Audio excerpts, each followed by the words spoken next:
Welcome to the demo livestream of Voice of Belldona. For those who are new here, this is an anime roguelike deck builder that's on track to be released at the end of this year. Today, we'll be showing off some of the gameplay which has been translated into English, while explaining a bit about the characters and the lore. First, we'll briefly introduce the two playable characters, Riza and Rinsana.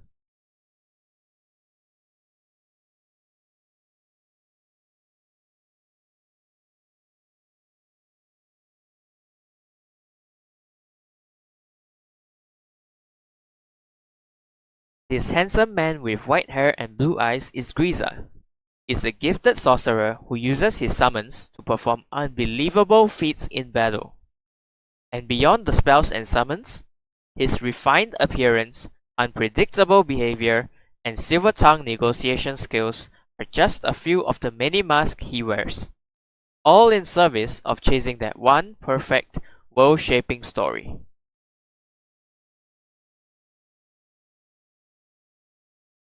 This charming lady here is Rinsana, also known as Rina. She is a talented warrior. Mastery of combat is unparalleled. As a cheerful and approachable pilgrimage officer, Rinsana maintains an extremely optimistic attitude toward most things. Beneath this warm exterior, however, lies a hidden darkness kept in check only by the vigor of her training.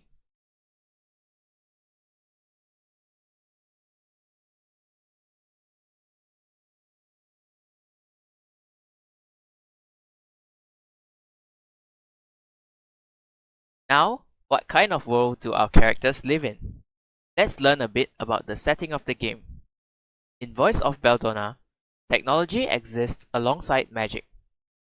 When exploring the world, you'll encounter a variety of characters and enemies. Some of them attack with physical weapons like swords and maces, and some use magical attacks. In this world, magic and technology are not separate things. A lot of the technology used here is powered by magic. In fact, the magic of creation itself is slowly fusing with forgotten machinery that was left by an ancient civilization. And this combination is creating new and unexpected threats. How do the people of this world respond to these mechanical dangers? Well, it all depends on their goals and what they believe in.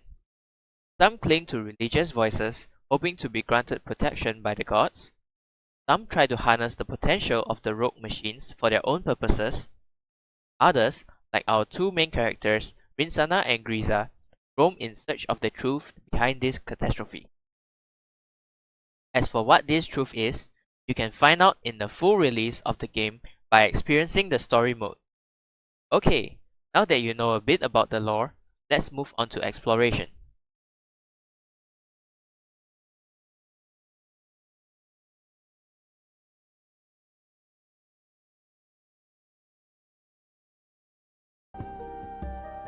When you're moving around in the world, you will find areas containing different decision points. Since this is a true roguelike experience, the map is randomly generated, so you will never see things placed in the same way twice. Here's the zoomed in version of the map. You can see that the starting area's nodes have all been revealed. This is an effect granted by the calm difficulty setting, which helps you to plan your first move. Wicks can be used to reveal nodes without triggering them. This mechanic allows you to avoid fighting battles that you are not prepared for. When you move between map grids, there is a chance that you will need to consume some supplies. The chance of this happening can be seen in the top bar. Here, you can see that it is 30%.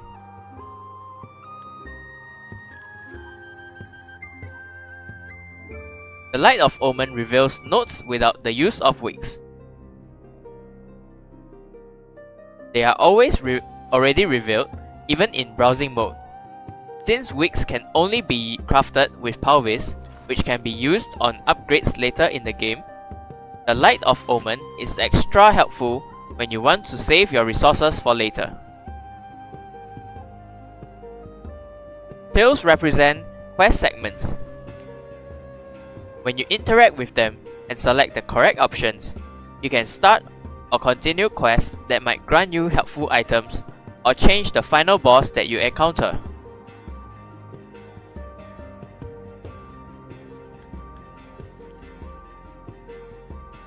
Rest areas are camps which allow you to organize your deck, recover HP, or pick up additional resources.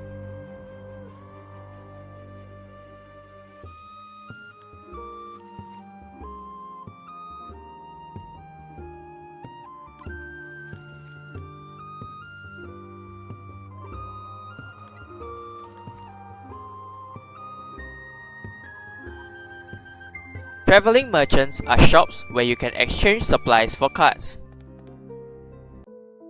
Each card has a different cost determined by the strength of its effects.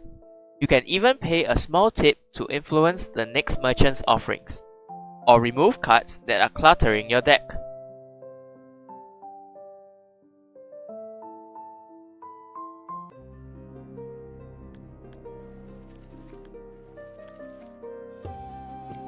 The Conflux of Source Dust is a hub for many different upgrades. Here, you can perform Soul Resonance, which grant Griza and Rinsana the ability to summon new types of allies in battle. Apart from that, you can convert Palvis into various upgrade crystals, which can be used to level up your summons in a special interface. Let's see what it looks like.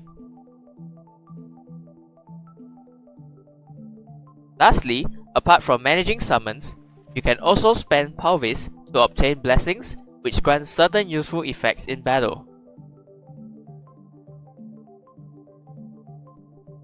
So now that we've seen all the non-combat nodes, what about the battle and boss nodes?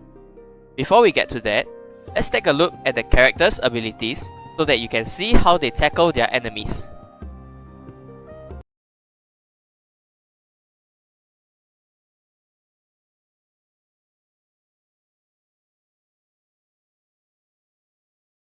When you start a new game, you get to play as one of our two main characters. As this is a game which involves a lot of combat, we set gameplay uniqueness as our number one priority when deciding on the character's movesets. This means that when designing their attacks and abilities, we made it so that they use totally different systems to perform their actions. Because of how their skills are designed, Griza and Rinsana genuinely feel like two separate characters, each with their own quirks in fighting. By offering multiple ways to play the game, we can ensure that every run feels fresh and interesting.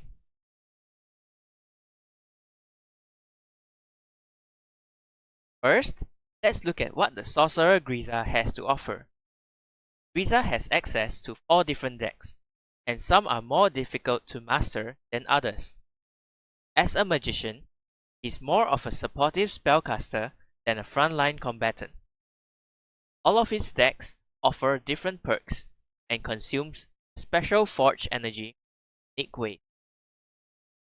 For example, the Con Artist deck features enhanced card shuffling mechanics, allowing him to obtain victory in unpredictable ways.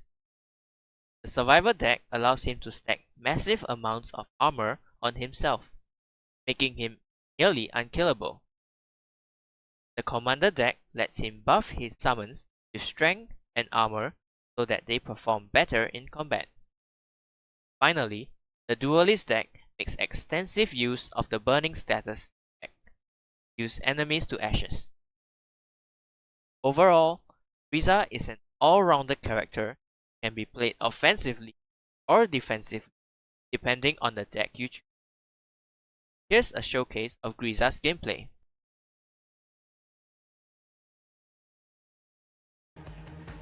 Let's start with a quick introduction to the combat interface.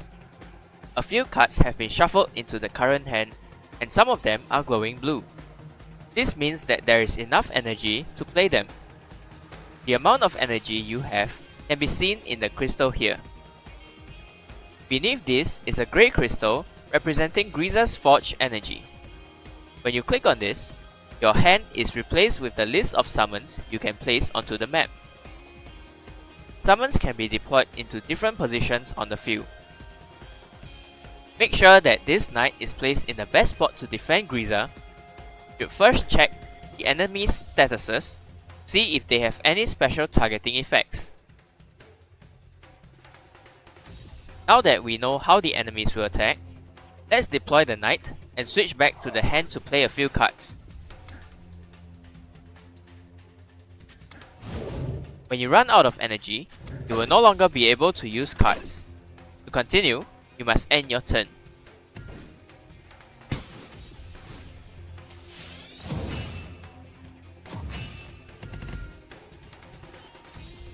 In this demonstration, Griza is using the Survivor deck. When you click on this special button in the bottom corner of the interface, you can see the 3 awakening skills that come with this deck. As you can see, all of them are defensively oriented and offer either armor statuses or additional energy. All of his deck have their own skills, so Griza has an impressive range of abilities for you to experience in the game. Now, let's complete the battle.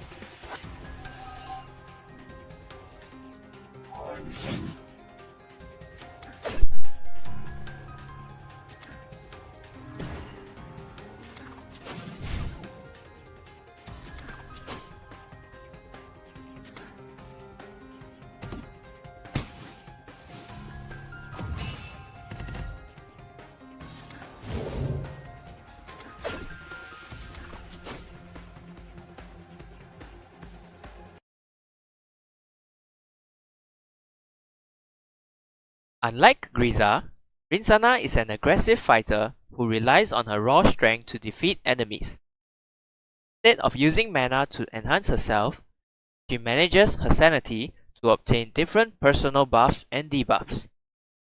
Her unique style means that she is unable to make use of armor to block damage, and she even spends her own HP to empower special combo attacks. Her fighter deck offers a balanced setup with useful buff effects, so you have more freedom when deciding your strategy. The War Dancer deck puts her combos front and center, allowing her to destroy her enemies in style.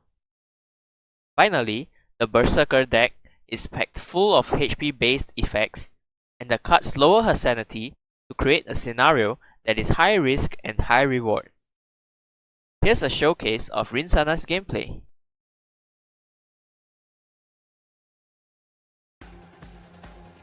The combat interface is slightly different when you're playing Rinzana.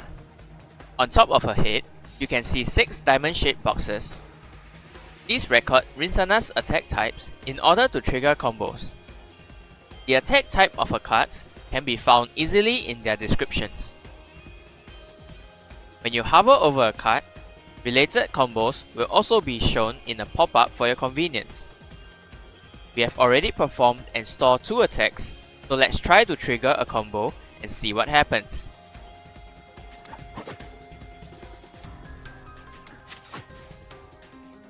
When you trigger a combo, all the attacks stored in the boxes will be cleared, even if they were not used. This means that you must plan your moves carefully to make the best use of your limited energy. In the center of the screen, you can see that an icon has appeared. This is the finishing move card created by completing the combo. To see the full list of finishing moves and their effects, you can click on the button here. The stronger the finishing attack, the greater the number of general attacks that must be chained in the correct order. Let's return to the fight. When a finishing move is claimed, it is added to the hand, where it can be played like any other card. Rinzana has a special sanity system which changes the way she is played based on her condition. Her sanity interface can be accessed in the bottom corner of the screen. In this demonstration, she is using the War Dancer deck, which makes it easier to maintain a high sanity value by playing her cards. In her current condition, additional attack cards are added to the hand at random to help with triggering combos. Now, Let's complete the battle.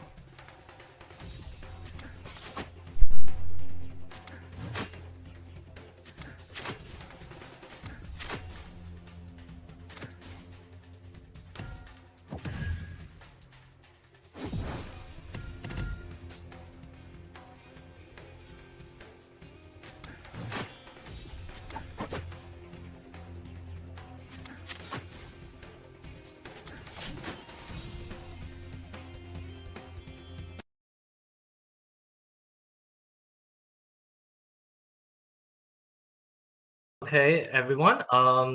That was our little gameplay showcase.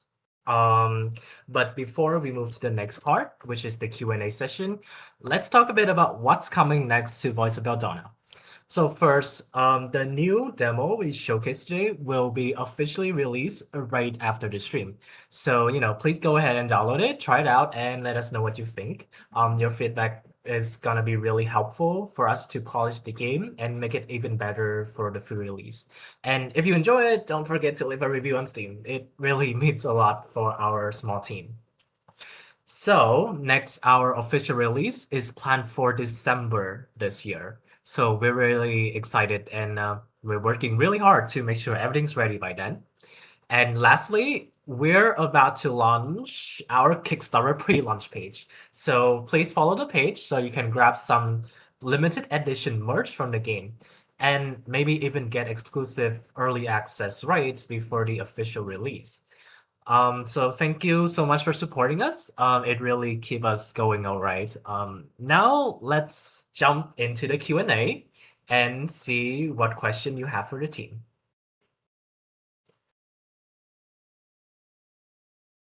Okay, so here's the first question. How would you describe Voice of Beldona's core gameplay? And what makes each one feels different? Hmm. So that's very interesting, right? And I would just like to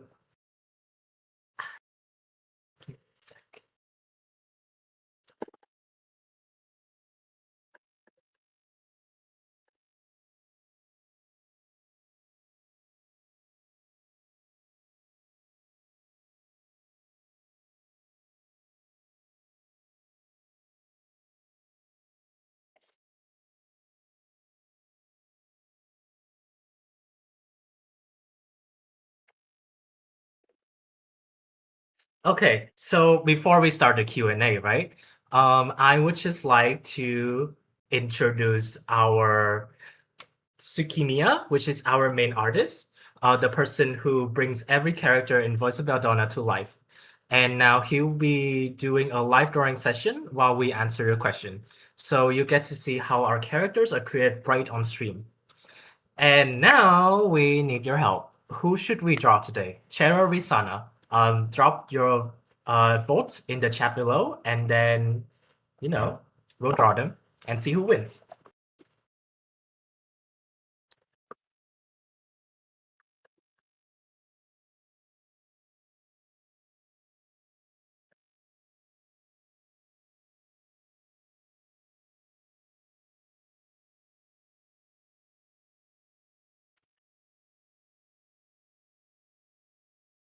Ooh, okay, Rinsana, both. Rinsana, both. A lot of people want both. Let's see if we can do it. Okay, look who we have here. Okay, so now that we are watching the art drawing process, I will now begin with the Q&A. And as you can see, we are drawing Rinsana today. So expect greatness.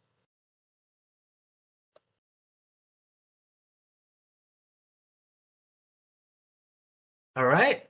Anyways, for our first question, of course, again, how would I describe the core gameplay and what makes each one feels different in Voice of Belldona, right?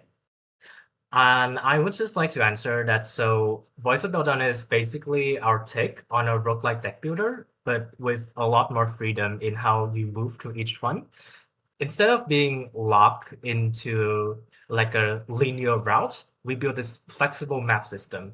So you basically pick your difficulty, your main character, a pre-built deck, and then dive right into a chapter to fight, explore, take down the boss, go back to base, and do it all over again. That is like essentially the core loop, and it's designed to feel like a constant rhythm of challenge and discovery. One of the big thing that makes it different is how the enemies react. They're not just damage sponges, they actually respond to what's happening on the field to take your actions to their own positionings. So even though it's turn-based, it feels kind of alive. A single mistake can mess up the whole rhythm, so every turn matters. Each chapter is sort of built as a 4x for grid, with every tile having multiple possible events, such as battles, exploration, spots, and even hidden side stories. Most roguelikes limits you to like a set of numbers of encounters per map, but here you can go anywhere, as much as you want. You can rush the boss early or take your time and dig out every secret. So your story choices also matter.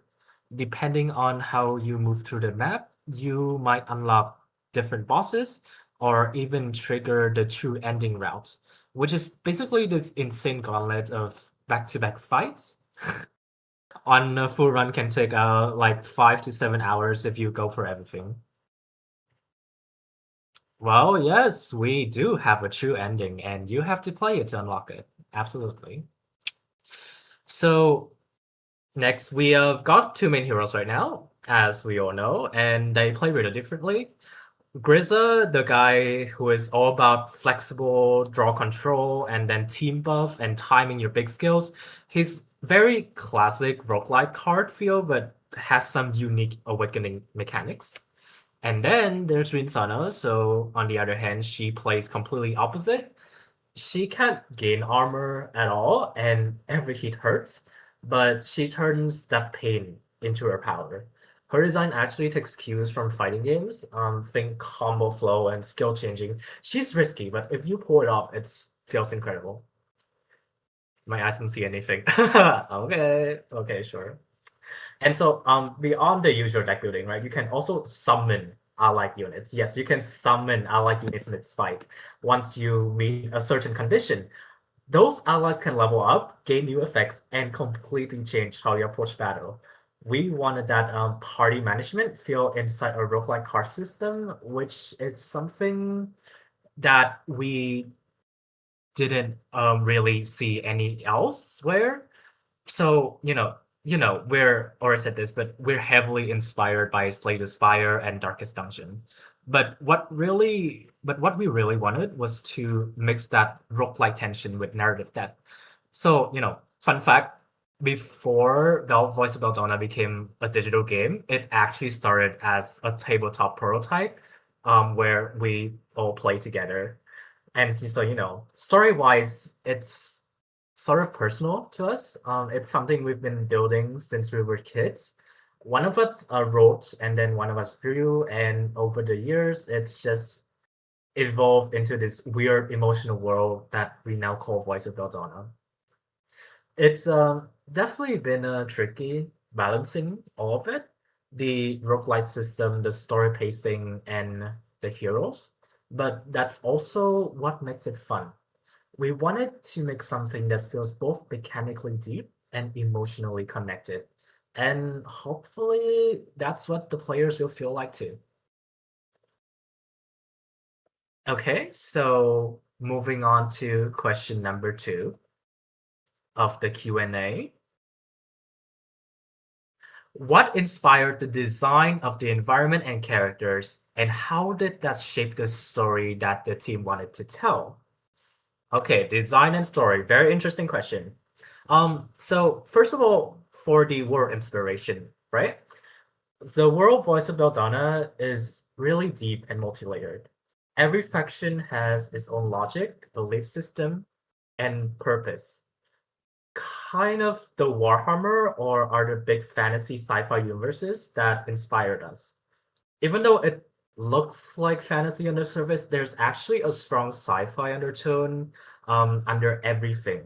Uh, And also, we didn't design it as a single story. It's meant to be part of a much bigger universe that will keep on expanding later. Yep. And now, as for the characters, right? The main characters and the themes. At the center of everything is Cheryl, the white-haired girl you see through the game that we all know and love. Her true identity and past are huge spoilers, but she's basically the key that connects every part of the story. Even the small characters, like the shopkeeper, have their place in the bigger design.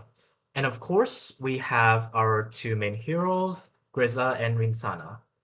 Griza is a legendary sorcerer with divine blood, while Rinsana is a cursed warrior who fights using her own blood, but still stays bright and hopeful. They're complete opposite, but I think they complement each other perfectly. So the big theme that we wanted player to feel is the balance between fate and choice, that even when everything feels destined, small decisions still matters.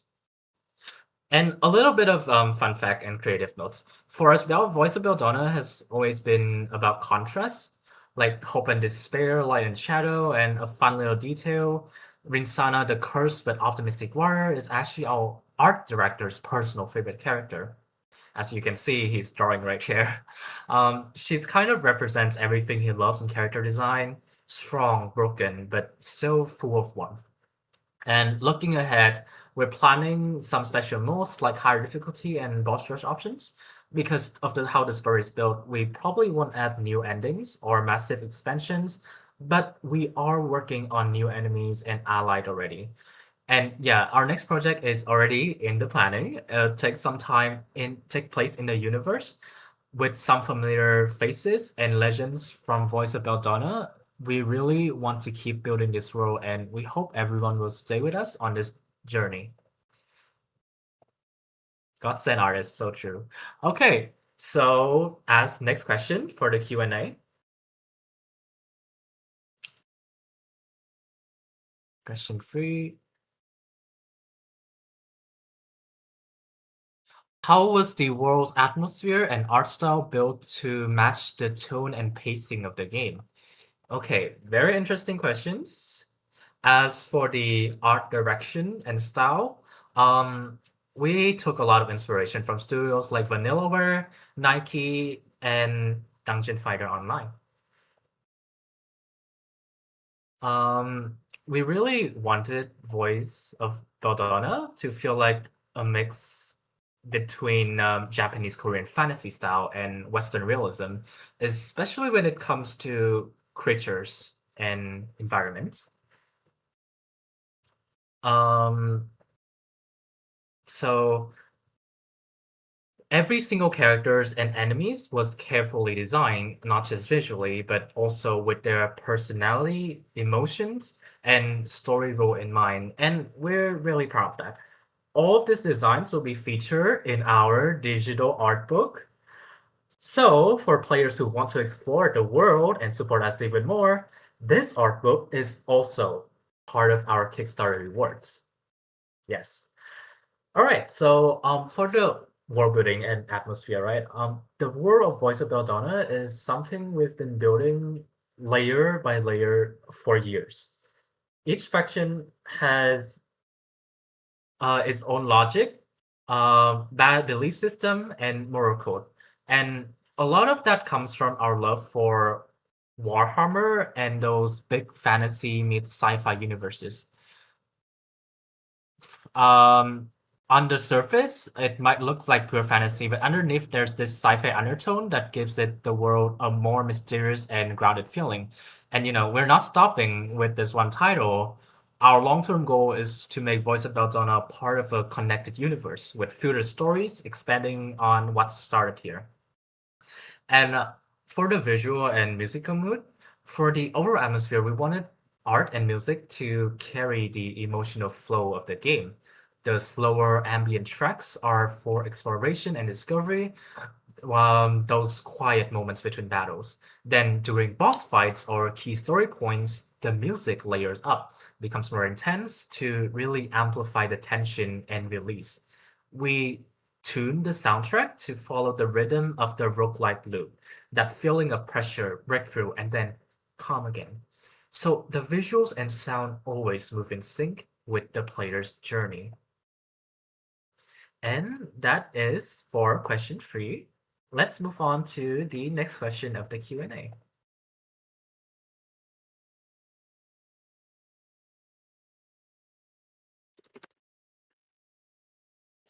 And as you can see, here are some of our behind the scene arts for the concept arts, which are really cool. Okay, so question 4. How different is the voice of Belldona that we see now compared to the first image imagined?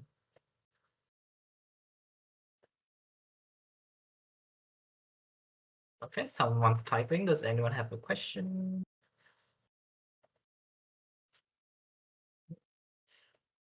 Um,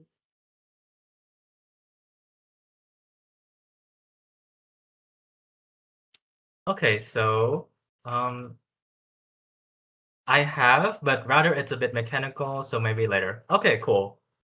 Cool. We'll can answer your questions. We can answer your questions later. So back to the Q&A. How different is Voice of Belldona we see now compared to the version you first imagined? Mm, so honestly, let me think.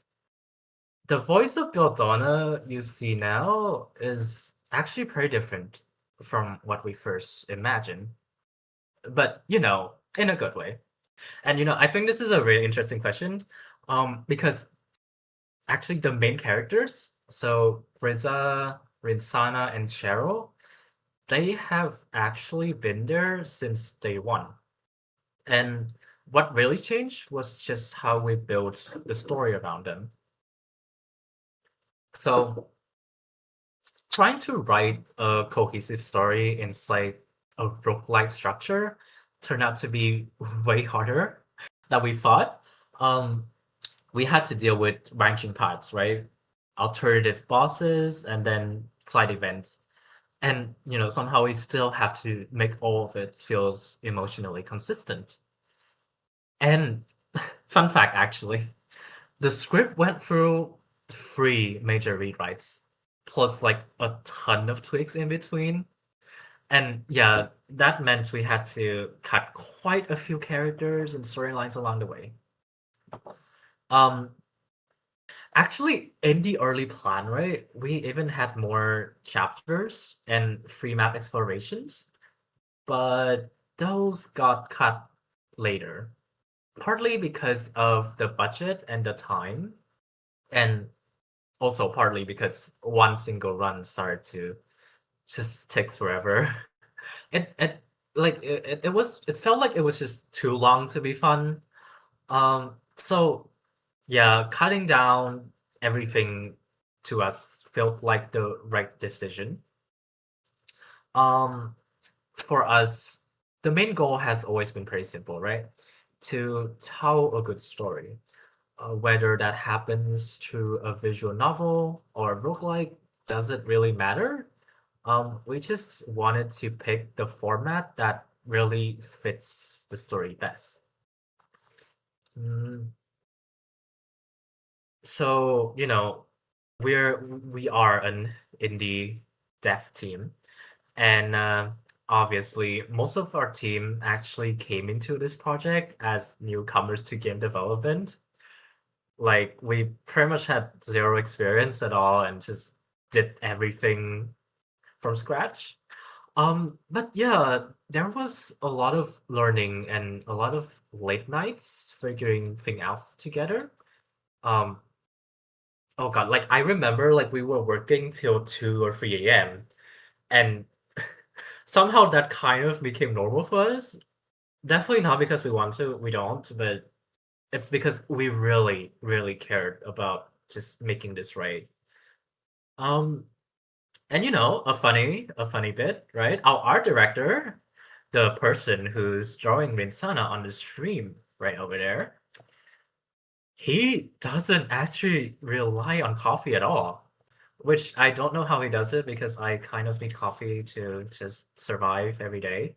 Um, but it's really funny because he says that a little bit of beer or whiskey works better for creativity than caffeine, which I've never tried that before. I also like drawing, but I've never tried drinking whiskey while drawing before. I think I'd rather just have coffee. But if it works with him, it works with him, right? Um, but I remember that he does this all the time. But sometimes he'll be sketching late at night with like literally just like a glass of whiskey next to him, which is kind of crazy. But you know what? That is how some of his best design came out. I mean, just look at all the characters designed Voice of Belldona. Like most of them, he probably had whiskey and beer. Like he probably was drinking it while he making them. I don't know if he has like a cup of whiskey right now next to him while he drawing this piece of art, but if he does, then it makes sense because this piece of art, Visana, I see the potential. It looks so cool right now. Um, and yeah, that is sort of just my thoughts on how different the voice of Belldona we seeing now compared to like the version that we first imagined it. It's very different, but we grow a lot and we learn so much through this experience, honestly. Everything was very memorable. Um, and yeah, so let's all yeah. Does the whiskey also influence the realistic background of the game? I mean, that's shit cool. I mean, we gotta ask him, but I'm pretty sure the background is incredible. Anyways, moving on to the next question. What were some of the coolest ideas of versions of Voice of Belldona that never made it past early development? Okay, a behind the scene question. Very interesting.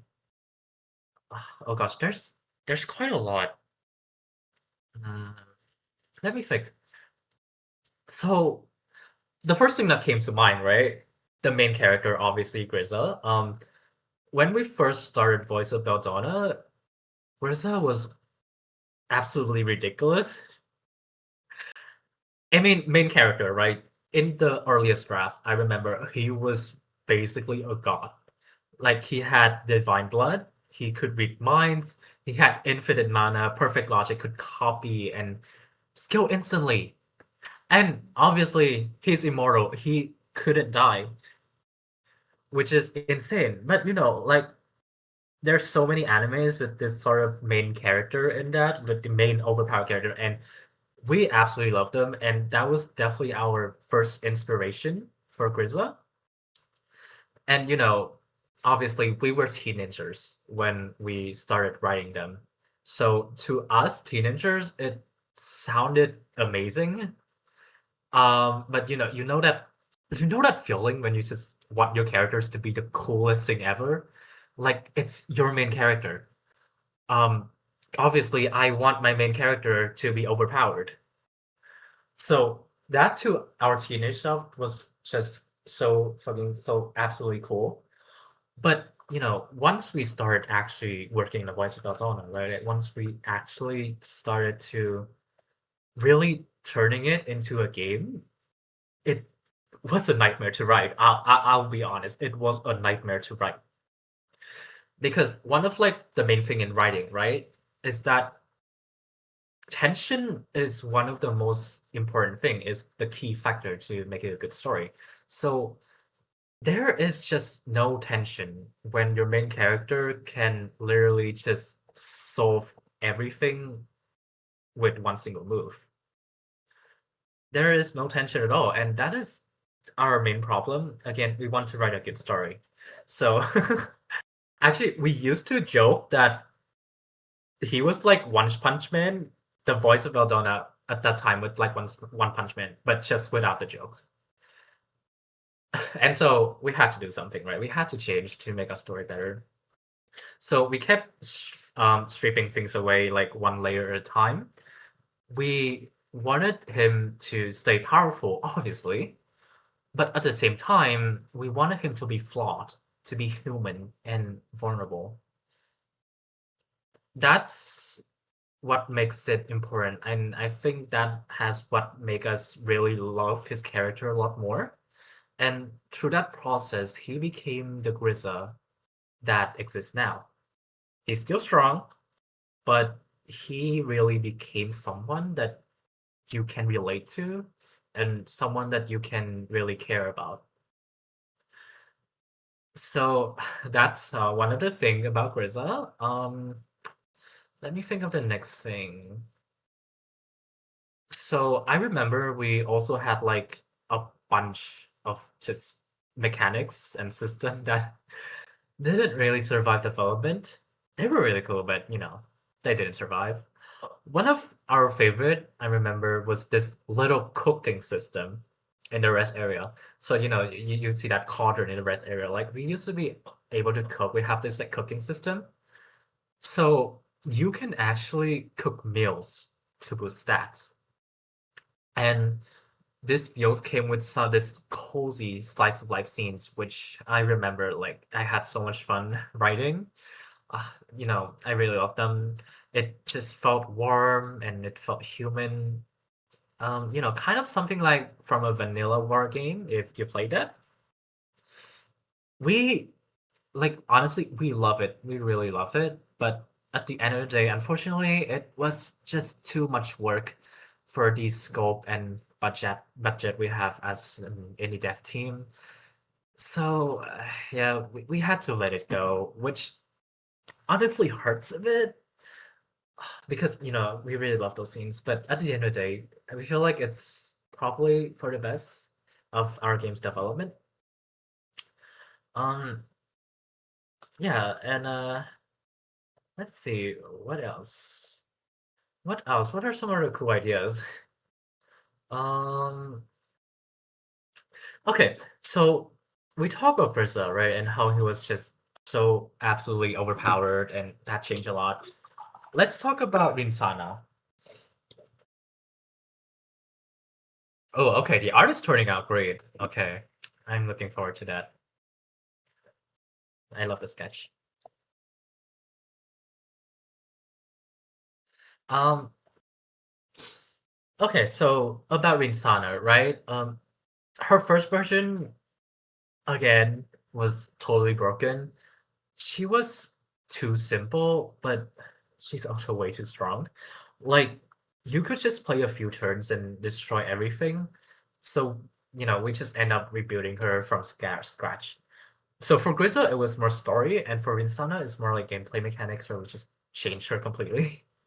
Um, we wanted to keep her spirit, right? Like that fast combo chain energy from fighting games, but we wanted to make her fit inside the slower strategic rhythm of a roguelike card game.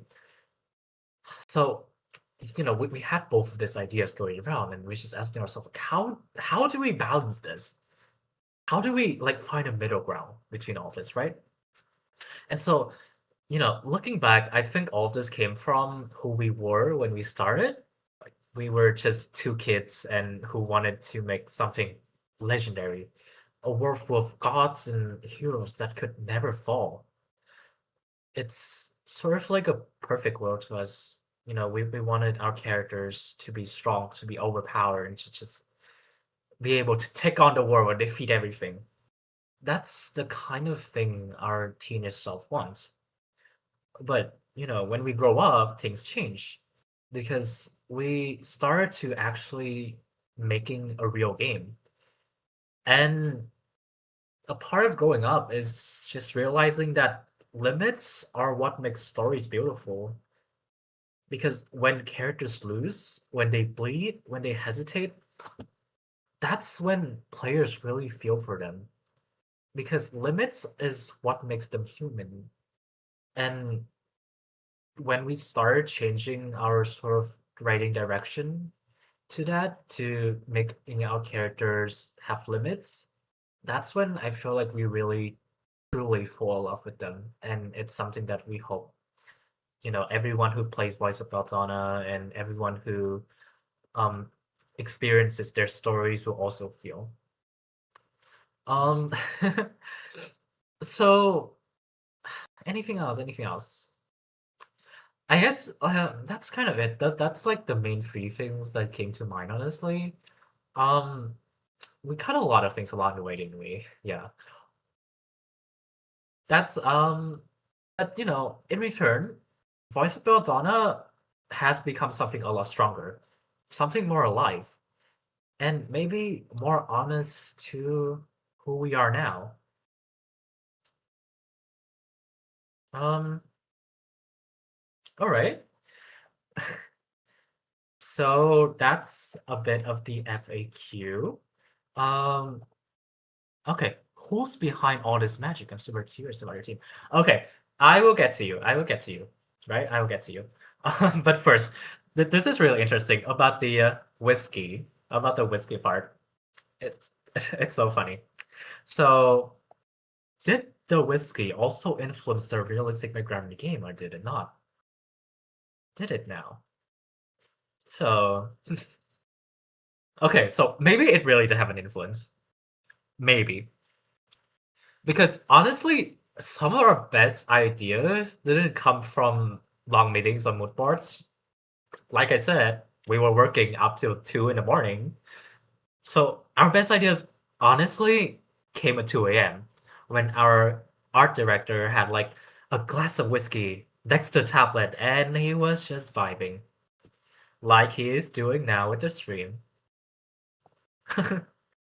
um yeah, I mean still his thought process is very different, but it works.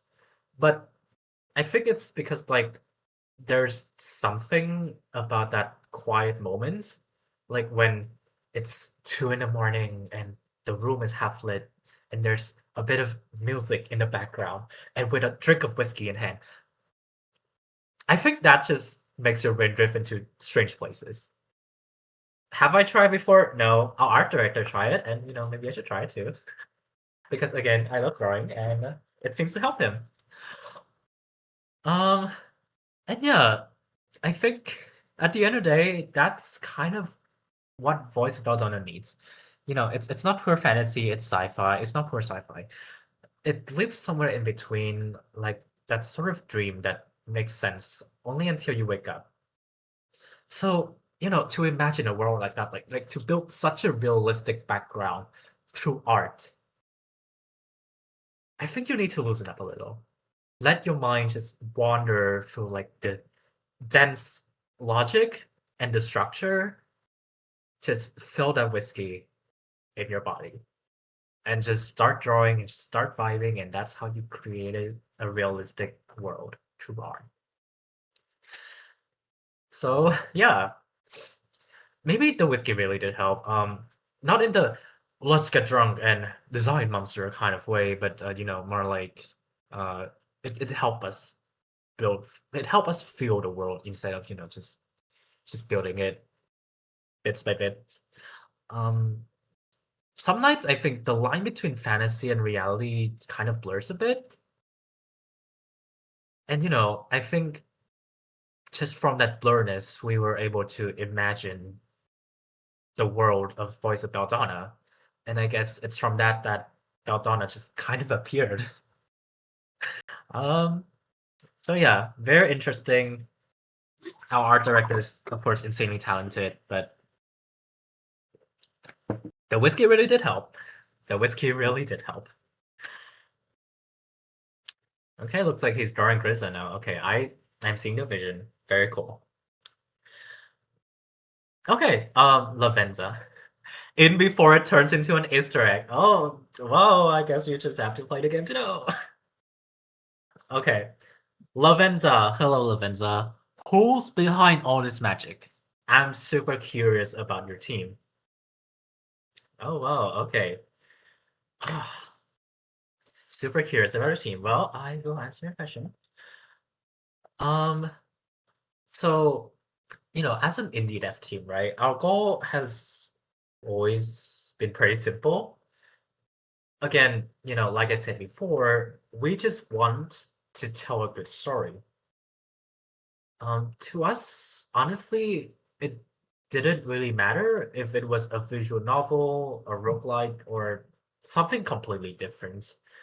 For us, the format is just a tool, right? that this story decides the shape, and it's definitely not the other way around. The story was truly what motivates us.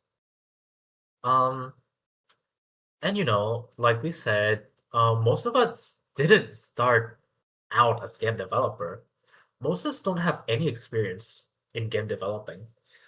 For most of us, Voice of Belldona is our first project, our first game, and we kind of just stumbled into it, really. We were learning as we went, one late night after another. So, obviously we were novice, right? We were sort of an amateur in the field, and so there were just so many gaps, whether in like knowledge, in tools, or in experience. There's a lot of things we don't know, but somehow we filled them with stubbornness and a lot of try and error. We wanted to make Voice of Belldona work, right? Like we wanted to make this work. So to us, it really didn't matter. Like it didn't scare us that we don't have experience.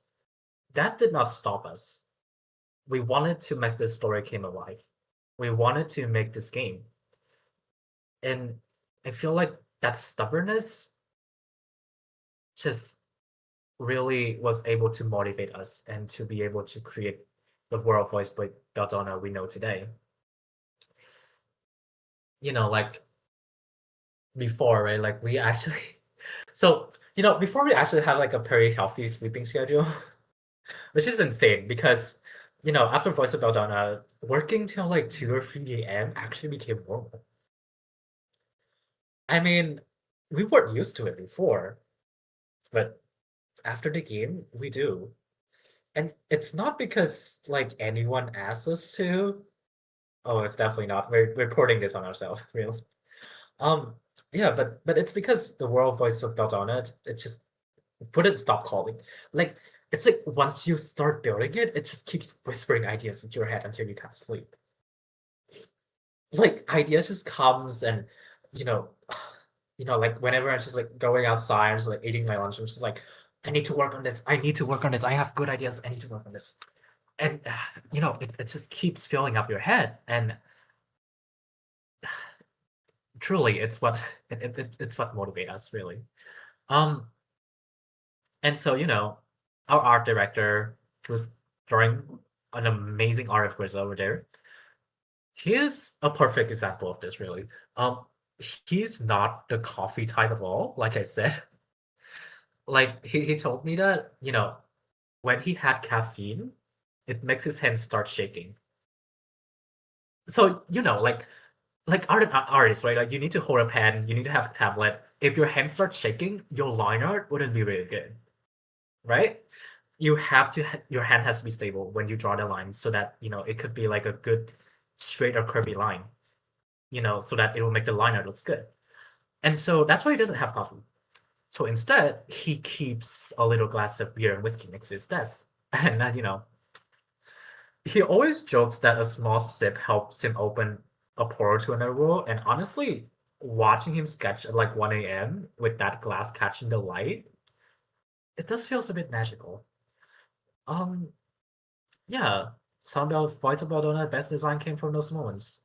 Just a quiet and a little hazy, halfway between dream and reality.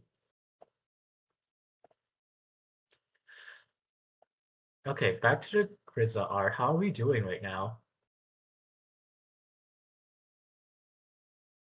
Wow, okay. I mean, I think it's kind of insane how he can just do the line art so quickly because I can't. Like that's like true. That's like how a true artist work, I guess. It's very incredible. I know, I know, right? It's such a fast drawing because when I draw, right? Like after the sketching process,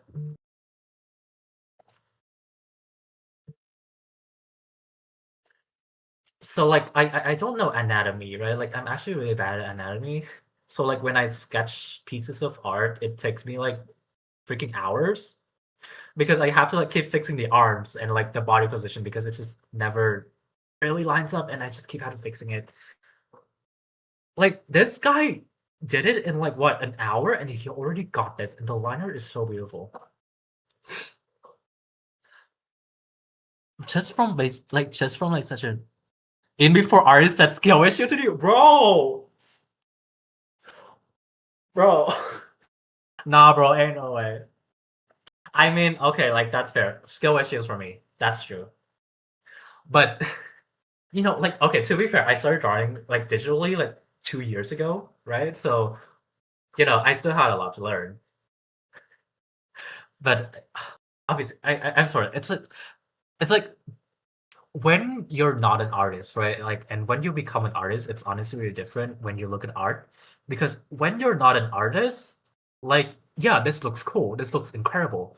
But like when I become an artist, like I look at the small details. Like look at that line weight, right? Like look at that line weight.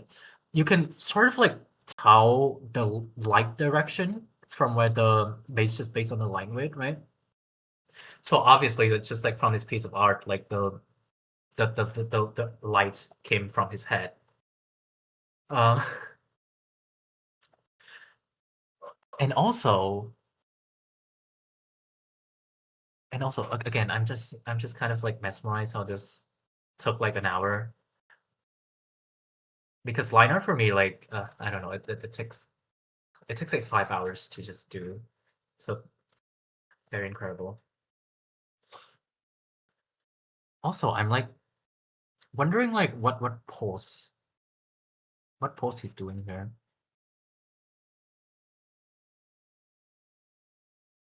This is a pretty fast drawing. Yeah. Any questions? Any questions? I will post my questions now. Okay.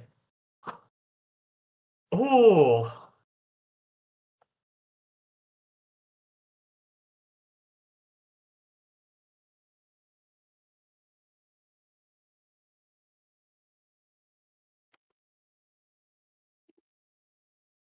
Oh, okay. A lot of questions. A lot of questions. Mm. Okay. Give me a sec. I will ask the deaf. Um, but there's actually something I want to say first. I will get some response from the deaf, and then I will answer your questions. But here's a little thing that I want to share. So if you watch the stream, obviously we've made quite a lot of mistakes, some technical issues here and there. Like it's there are things that happens, right? But to be honest, we didn't really plan to do a stream at first because our team is pretty introverted. Like really indie dev hermit mode. We actually always see each other in real life. I think I might be the most extrovert one. So yeah, that's why I'm presenting. Like in real life, I'm also sort of an introvert. So I completely relate to everyone of like just not of not being able to interact. Okay, you don't need to answer this at this time. No worry. Yeah, but yeah, we will get back to you. Don't worry. Okay, back to the introvert stuff, right? We thought like, yeah, like we made this entire game, and are we just not gonna show the world like what we achieve? So at some point we were like, hey, maybe the world voice Belldona actually deserves to be seen. Um, so yeah, that's why we decided to crawl out of our cave today. It's honest to God, not really too much of a planned stream. It's sort of like I want to talk to people. Like we want to talk to people. We want to introduce people more about the new demo, and that's why we just jump on here today to start showing you guys everything. And yeah, this stream I think turned out pretty good. It feels kind of warm and cozy. So yeah, we were very comfortable. We love it. It went very well, I think. um yeah, so we sort of just like wanted to make a game where besides all the roguelike mechanics and combat systems, like play like a sort of like players really could really fall in love with the story and the characters too. That's has always been our game. And again, wow, that hand. Okay, I'm bad at drawing hands, but like wow, that's like how can you do that so quick? Uh, so absolutely, honestly, shout out to our artists. Like this guy, this guy right here, like really gave Belldona the soul. Because damn, like we don't know how we could do it without him. Like we can. It's so incredible to see an artist work. Like just look at the stream, right? Like he like you can almost sort of feel like his emotions in every single one of his brushstroke, every single one of his lines. It's so incredible. Um yeah, so to be fair, I really, really admire his skill and his imagination as like an artist myself. As a novice artist, like just seeing other artists doing work like this is it's so incredible. So, you know, I remember sometimes like he show us a sketch and we're just like, okay, how did this come out of a human brain? Because one of the thing that's like really difficult in art is the poses, the dynamic poses, right? Like when I draw normally, I literally just take photos of myself and then I put it on like Photoshop, right? And then I just kind of like reference it to draw. So I honestly have no idea how he could just like plops in like an entire pose just in his mind into onto the canvas. I think that like obviously it took years of training. I don't like I'm actually not sure when he started drawing. I'm pretty sure he started when he was like a kid. So obviously he had like this talent when when he was young, and it's honestly something I wish I had, but I'm like 21, 22 now, and I didn't start drawing until I was like 19, 20. So obviously I have a really long way to go. But I think that, as an artist, right, it's not just like, oh, this is incredible, like the art, it's incredible, but the chance to just like learn how he does things, like I'm also learning a lot just from watching this live stream. So it's it's really incredible. Oh God, I still remember the sketches. I still remember just the sketches. Like what was it like? I remember the characters design sheets. It was such a long time ago, but when I first see the design and see of how like our character let that came like in our head like came to life. It felt honestly it felt so incredible. It's like opening like a little piece of our world to everyone. So I really hope that when you guys watch this stream, it also it also gives you that spark, right? Like that spark when we first see his art. Wow, okay. A lot of hands fixing, it seems. One of the things that's like really hard in art, and I understand why he's doing this, because one of the things that's really hard in art is perspective, right? Um, so I get why he's trying to fix the hands. I can't draw hands, so it's honestly incredible. Okay, so back to your um back to your questions. Um, while we can stash, scroll, collect cards, will there be a limitation on the max deck we have?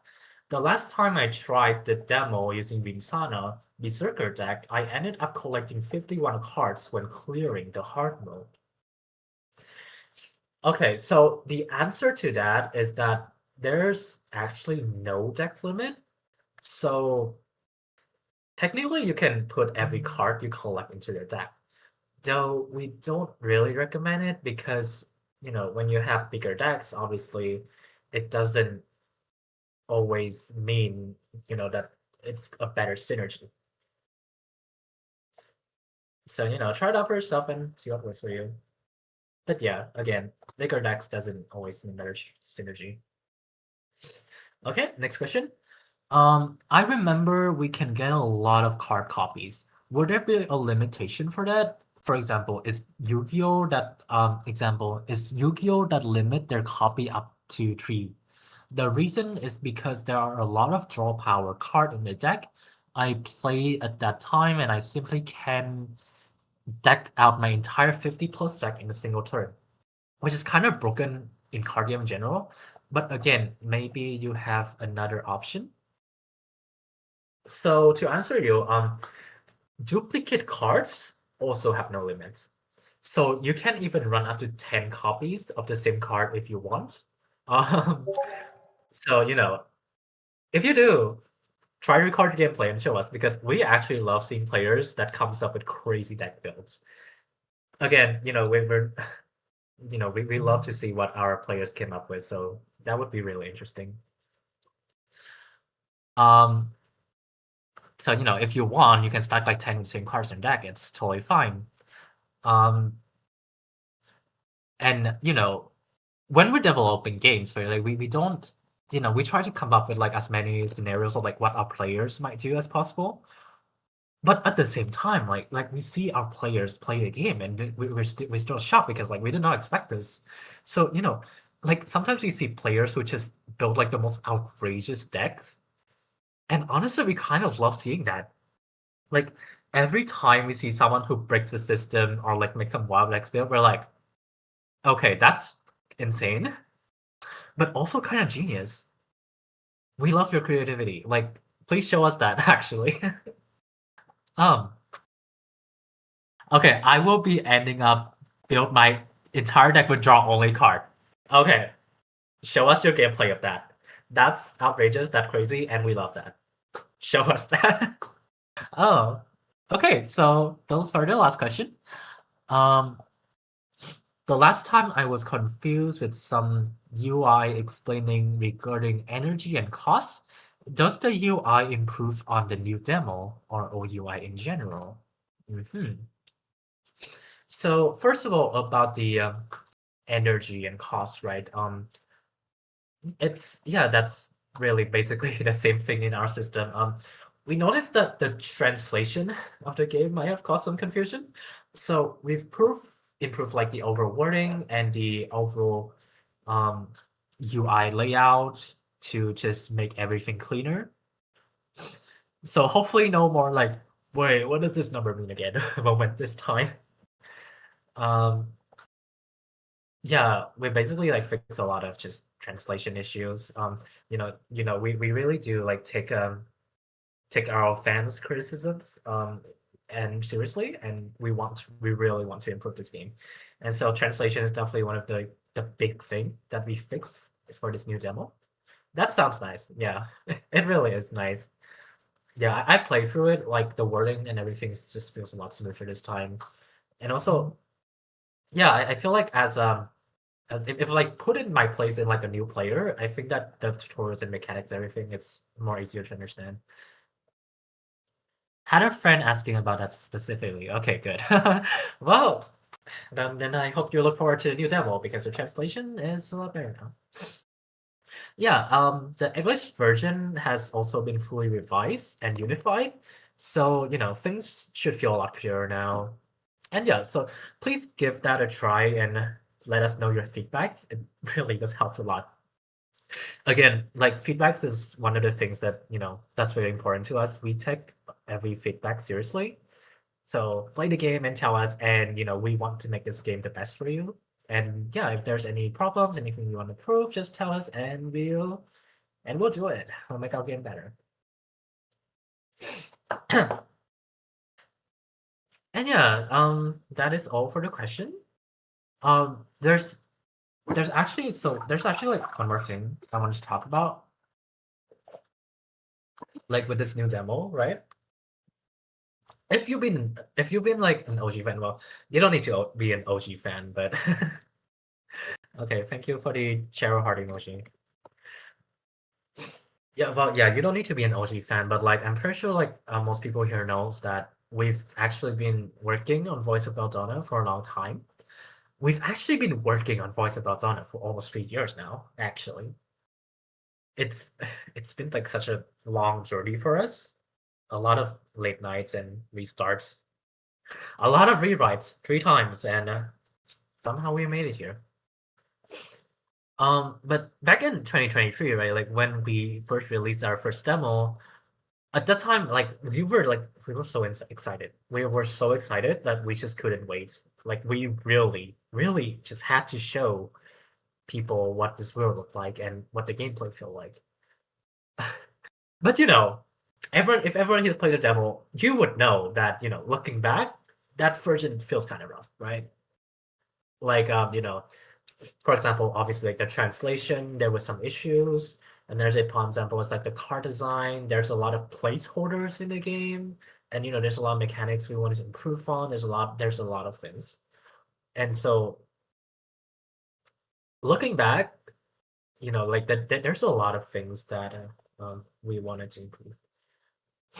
Okay, I remember one question. What's the purpose of padding Charo in game? Well, I mean, wait. Let me just send you this. Like no, like look at her. The purpose of patting Cheryl is to pat Cheryl. Look at her. See, you're right. Head pats do not need a purpose, right? Head pats do not need a purpose, guys. It's a cute girl. What do you do when you see a cute girl? You head pat her. You give her head pats. That's what you do. We don't need. We don't need a purpose, okay, guys. um, I still do it before going out for everyone, as you should. We we need to give Charo head pats every day, guys. It is our obligation. It is our mission, and we cannot go a day without giving Charo the head pats. This is like one of the most important thing, guys. Okay. Okay. Where was I? Back to the old demo, right? Yeah. Like again, translations and visuals, combat flow, a lot of things that could have been better. So that's why this year, like we sort of went all in and we polished everything, and we finally expanded into a fully realized chapter. Um, and we want this like new demo to like really feel like a complete experience, right? Not just a teaser. Not just a teaser, it's something that you go in and you play like, wow, okay, I see the vision for this. I want to play this, and it's something that when people play, I want to like, okay, we get you now. Like that feeling, because game dev and fans and like gamers, right? Game devs and gamers, especially for like games that like haven't like isn't fully out yet like this, like we have very different perspective. Because as a game dev, to be able to reach this far, to be able to like even work this hard on a game, um, it really takes a lot of love. Like it takes a lot of love because we know like every single details about our characters, about our vision, about our future, about the designs. We know everything already. Our gamers don't. And you know, we were just asking like, how do we just not spoil the entire plot? How do we not spoil everything? How do we get our players to experiment this and also see the same vision as us? Because when we make Voice of Belldona, we had a vision, right? Like we know what we want. We know that this is gonna be picked. We know that we're gonna cook with this, okay? I promise you, we know that we're gonna cook with this.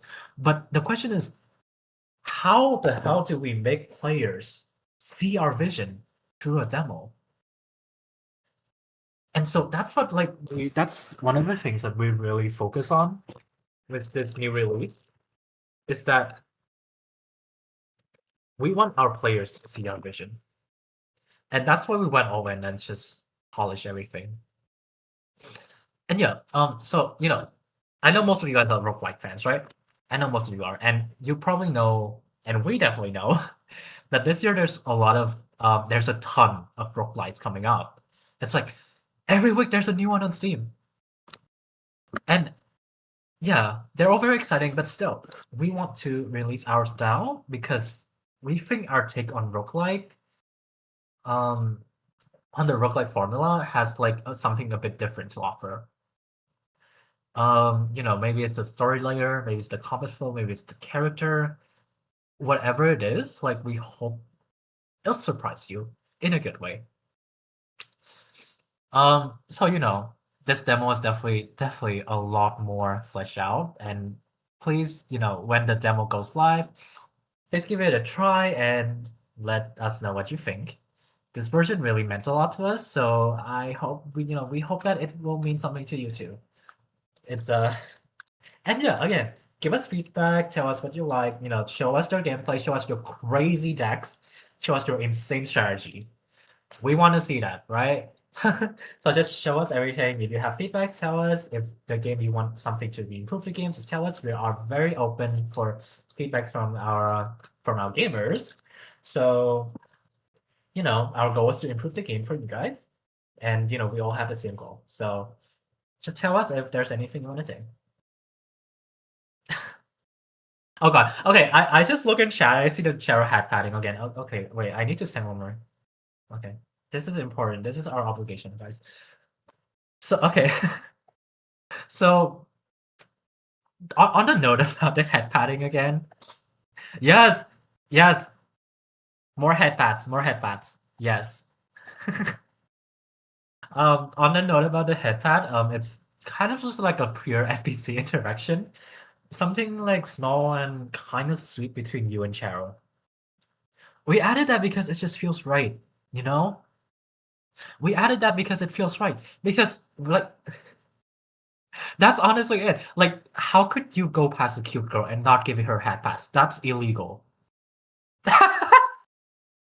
Bro, this is not a head pat, it's a head slap.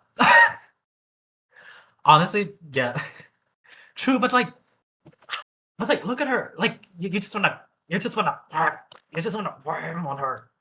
She's so cute. You wanna wham on her. It's like, I wanna give her like the soft cutie head pats, but at the same time, like it's the cute and aggression, like you look at her, you just wanna you know what I mean? God, I love this gift. I love this gift so much. It's my favorite, honestly. Yeah, like again, we added it simply because it just feels right. There's not really a deeper reason. You look at her; she's that kind of character that you just want to reach out and connect somehow, and connect through the head pads. But on this note, actually, like a really fun thing, right? Later on in the full version, that head padding scene actually becomes something much bigger. Yes, the head pads is important to the plot. Chat, the head pad. Yes, chat. The lore. The head pad is so important to the lore. I'm not kidding. Okay. At first, I don't know I should review this, but it is. Okay, it is important to the lore. It actually ties to the main storyline, and even the ending. Yes, even the ending in a very unexpected way. But obviously, I can't disclose too much yet because it'd be a spoiler. Is this a scheme to make us pat her head? Maybe. I mean, I don't know. I mean, it is our obligation. So if we go past the Cheryl, we have to pat her heads. We have to give her all the headbats, Chad. We have to give her all the headbats. So again, I can't I can't disclose much about like how this relates to the story, but because it's a spoiler. But let's just say when you replay it after finishing the story, you might see that simple pat moment. It's totally different. Like you might see it in a totally different light. And like like the headpad is cute, but but the headpad is important to the lore. Just so you know. So don't forget your daily Chero headpads, chat. Don't forget your daily Chero headpads. All right. Okay. Wow. Looks like our artist is almost done. Oh wow. There's a new sketch too. There's a new sketch too. Oh, who is this? Is this Cheryl? I guess we gotta see. um. Anyways, thank you guys so much for joining the stream today. I know I haven't said that yet, but like really, it really means a lot to us. Seriously, it's like I know our stream is very warm, very tiny, very cozy, but again, it's like for the guys interacting in chat, like thank you guys so much. I had like a really fun time talking with you guys, honestly. And yeah, again, I hope that we get more chance to talk in the server. You guys seems fun, I hope we can be friends. And yeah, don't forget to try our demo. Don't forget to try our demo, okay? And we really want to hear what you think. And okay, so one more thing. One more thing, right? Yeah. Okay. What did you want to say? I have like a really fun announcement. So hold on. I need to do this. Yeah. The Chero head pads. We need to Chero head pads in chat. Okay. Okay, thank you. Yeah, one more thing. We actually got a really fun new bug bounty hunter program. Bug bounty hunter program. So as the name might suggest, uh, if it's a program, it's like an event for like when you play a demo, you find any bugs, um, you can report it to us. It's something coming soon, so this is a really small thing, right? But like it really does help us make Voice of Belldona even better. And fun fact, if you are able to find any bugs and report to us, you might get some really cool rewards. Yes, you will get rewards for finding bugs. So remember to play the demo. Yes, yes. So remember to play the demo because you know if you find a bug, just tell us and you get a reward for it. We don't know what the reward yet. We don't know what that reward might be yet. I mean, I can't say. I know what it is, but I can't say it. That's for you guys to find out. But it's gonna be so worth it. I promise. Okay, not gonna lie, chat. Like this stream is honestly so fun. Like, um, I don't actually get to do this very often. This is my first time. Like, obviously, our dev team are all like really introverted. So, like for me also, this is quite like an experience to just break out of my shell and like talk to people and like you know talk to people. But yeah, like for you guys in the chat, thank you guys so much for interacting with us. It's really fun talking to you guys. Yeah, and if you guys enjoy this, we'll definitely try to do more sessions in the future. And remember, to bring your friends along. I think like, having your friends around for this session is gonna be so much more fun. Um, okay, wow, look at our artist. Is this Cheryl?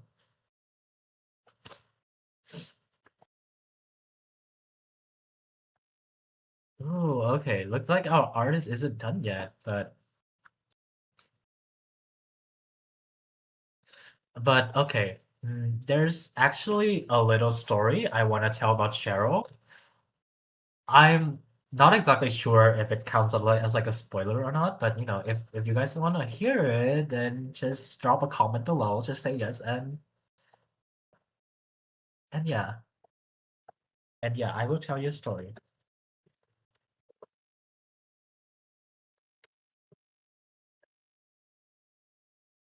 Of course. Okay, that's one person. Anybody else?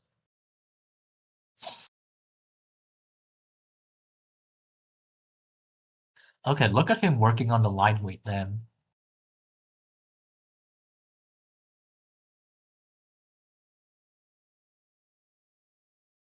Okay, his lines are so smooth. I think. Guys, okay, I need to drink water. Oh god. I've been talking for like an hour. Okay, I've never actually talked for this long. Actually, it's quite an experience, but like it's so fun. Me, yes. Okay, 3 people. Very nice. Very nice.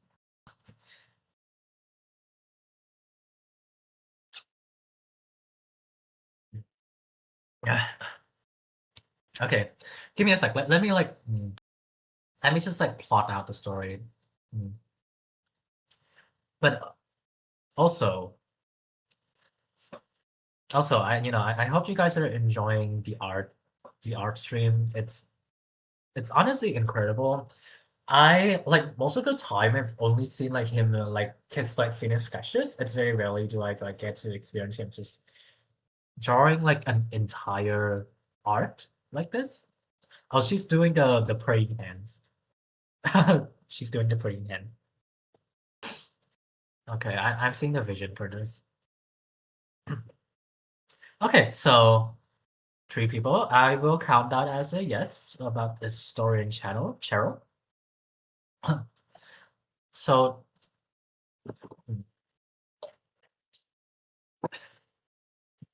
a little fun thing, right? About when we first started shipping Cheryl, right? Like we didn't really plan for her to become this important actually. Like we knew we wanted like a cute anime girl, right? Like we wanted a cute anime girl, we wanted head pads. That's what we wanted. But we didn't actually think that she would become this important. She used to just sort of just like appeared. Like she always does in her stories. She's like quiet, mysterious, but somehow she's always impossible to ignore. Um, I still remember like the artist like he showed me like the first sketch of Cheryl, and we always wanted her to be like a cute girl with long silver white hair, like almost as long as her body.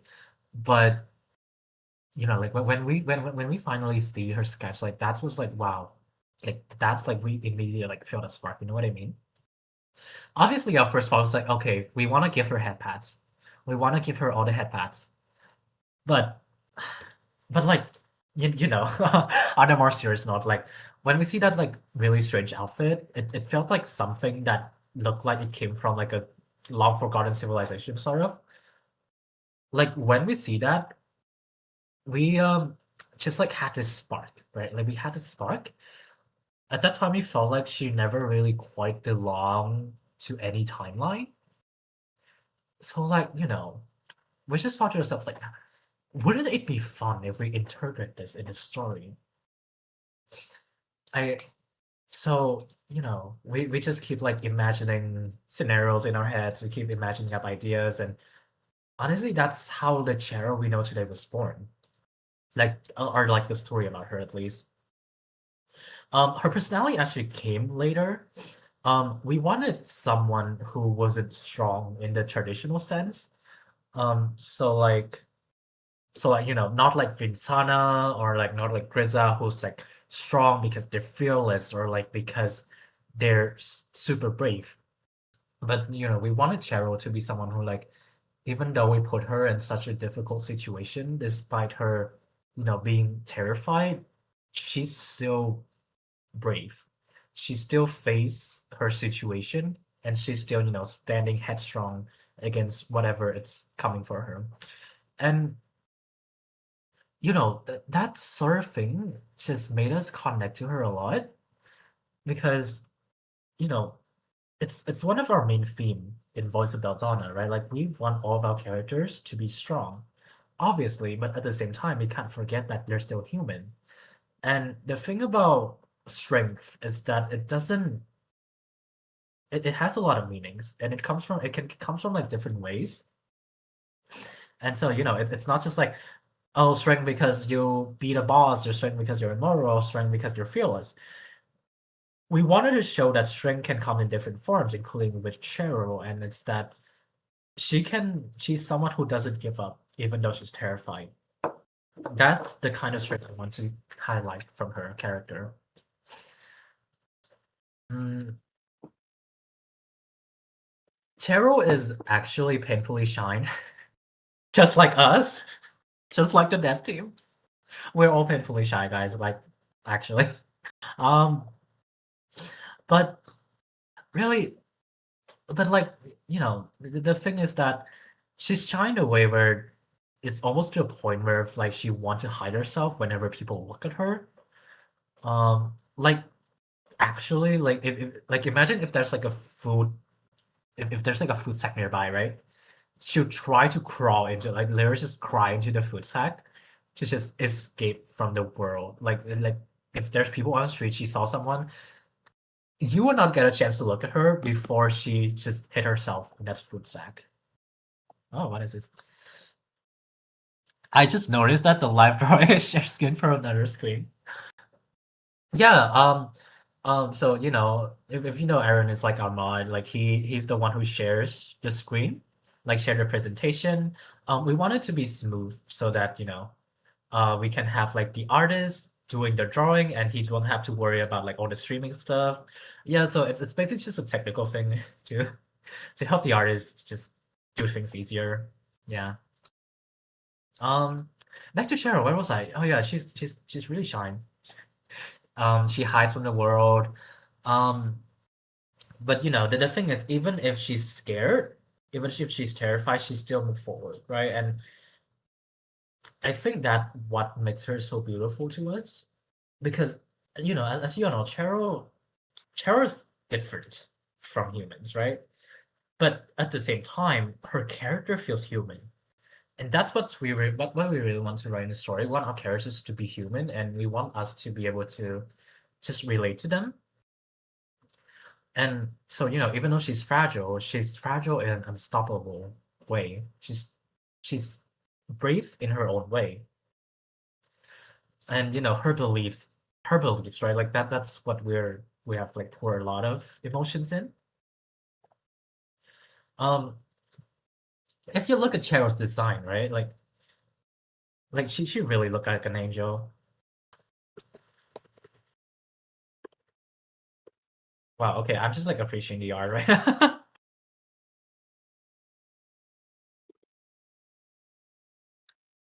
Yeah, like the white hair, like that, like that's one of the well, all right. I might not be able to keep drawing any further. This illustration will likely serve as the main visual for the game, and it will include many of the new characters. Continue to draw beyond this point, a risk of revealing spoilers. Okay, the chat is really hyping you up, artists. So give yourself an applause. um, and yeah, so since the artist has finished his drawing, for now, I would just like to say, thank you all for joining us with the stream. Gosh, the art is so incredible, and he did all of this in like how long? Like an hour and a half. Honestly, I can't wait to finish the finished product. Oh, and I went on. There's a noise. And it will still include many new characters. Continue to draw beyond this point could risk revealing spoilers. I see. So there's mysterious characters. Hmm, I wonder who they are.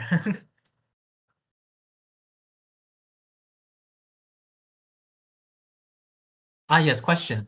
The Kickstarter, is it will be in a form or a web fundraising, or will there be a bundle or DLC stuff via Steam, which essentially same as support? Okay, so for the Kickstarter link, we will send that to you later, and there will be all the information on that. After you read that, if you have any questions, just feel free to let us know. But yeah, don't worry, we will send in all the info later, and you will know everything on there. Thank you for asking.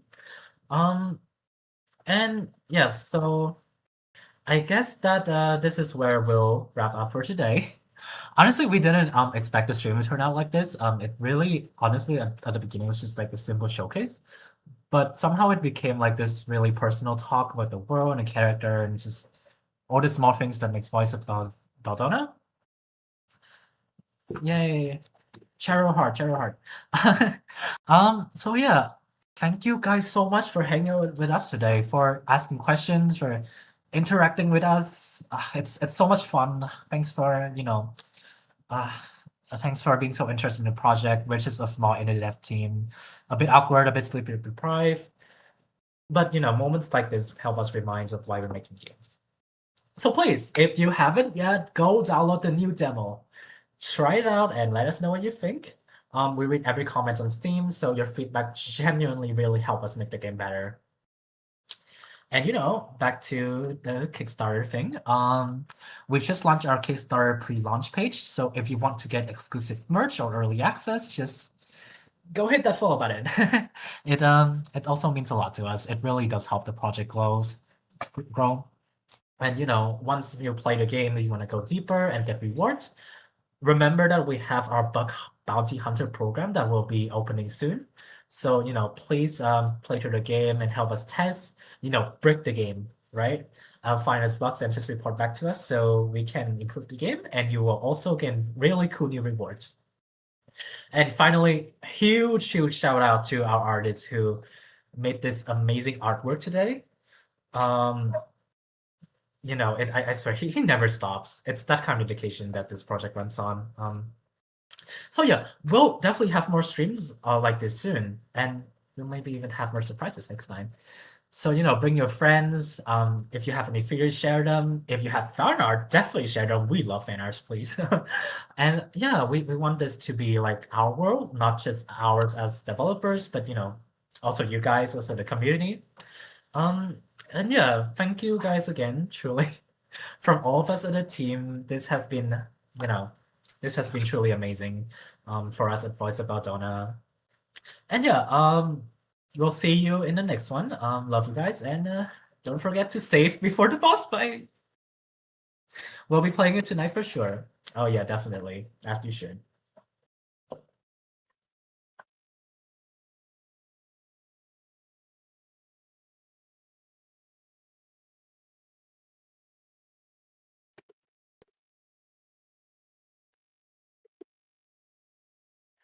Thank you for the stream. You talk a lot for someone who's an introvert. Yeah, I know.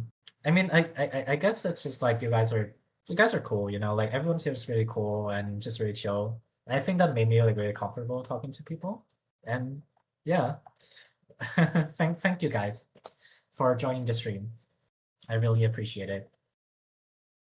And yeah, so see you guys. We'll see you next time. Bye bye. Goodbye, everyone.